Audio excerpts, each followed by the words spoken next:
जय भीम, जय संविधान। कैसे हैं आप सभी लोग? आशा करती हूँ सभी भाई बहन बहुत अच्छे होंगे। तो मैं भी बहुत अच्छी हूँ। तो दोस्तों चलिए आज बात करते हैं। आज है 5 फरवरी। डेट बता रही हूँ मैं आपको कि आज 5 फरवरी है।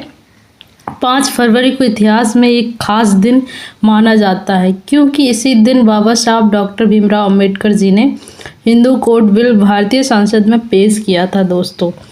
तो इस बिल में क्या खास था और क्यों हिंदू कोड बिल की बात होती है और क्यों हमारे महिलाओं से इसको जोड़ा जाता है और ये क्या है सही मायने में, ये भी मैं आप सभी को बताऊंगी।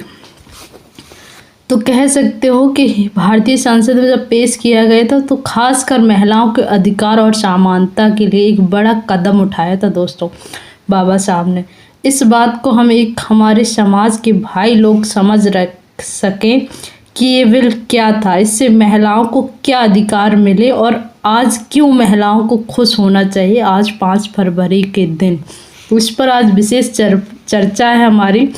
तो दोस्तों इसके लिए मैं माफ़ी चाहूँगी कि जो मैं बोल रही हूँ ना, ये माइक बंद हो गया तो मुझे वॉइस ओवर करके वीडियो रिकॉर्ड करना पड़ रहा है, क्योंकि मुझे नहीं पता था कि माइक बंद हो चुका है। तो थोड़ी सी ही आवाज़ आई, इसलिए मैं बाकी का वीडियो फिर मैंने सोचा कि इसको वॉइस ओवर ही करते हैं। तो चलिए दोस्तों आज आप ऐसे ही मैनेज कर लेना, आइंदा ध्यान रखूँगी मैं। तो स्वतंत्रता के बाद भारत अपने कानूनों को बदलने की कोशिश शुरू की। उस समय हिंदू समुदाय के निजी कानून जैसे शादी, तलाक और संपत्ति का अधिकार पर लंबे समय से पुरानी परंपराएं और रीति रिवाज हावी थे दोस्तों। जैसे कि हम और आप जानते हैं महिलाओं को उस तरीके से अधिकार नहीं दिए गए थे। अगर वो अनमैरिड है तो महिलाओं को क्या है, अगर वो अनमैरिड है तो बेटी को अपने पिता पर निर्भर रहना चाहिए। अगर वो मैरिज है तो फिर क्या करना है, पति के हिसाब से चलना है। तो बहुत सारी ऐसी चीज़ें रहीं जो मैं आगे वीडियो में आपको बताऊंगी। तो इन कानूनों में महिलाओं की बराबरी का अधिकार नहीं दिया गया था दोस्तों, ये सब जानते हैं। ठीक है, अब मुख्य उद्देश्य क्या था बाबा साहब का?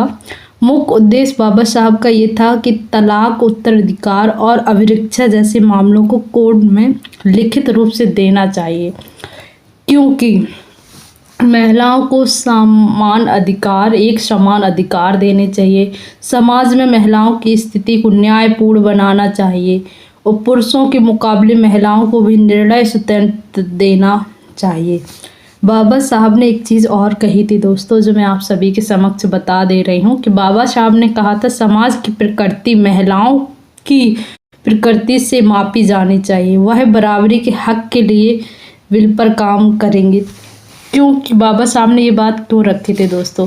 बात बहुत ही तर्क वाली है। बाबा साहब ने इसलिए ये सोच रखी थी, मुझे ऐसा लगता है कि अगर हमारे देश की बहन बेटियां पढ़ेंगी, महिलाएं शिक्षित होंगी, तो आने वाली जो पीढ़ी है वो अपने आप शिक्षित रहेगी।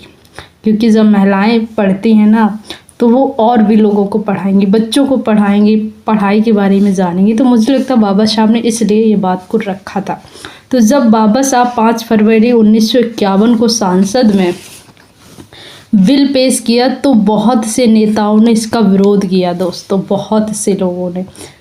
और उनका दावा था कि ये बिल हिंदू धर्म पर हमला कर रहा है और पारंपरिक परिवार और प्रणाली को कमज़ोर करेगा। ये सोच थी लोगों की, इसलिए ये विरोध कर रहे थे। हालांकि बहुत से नेताओं ने विरोध किया।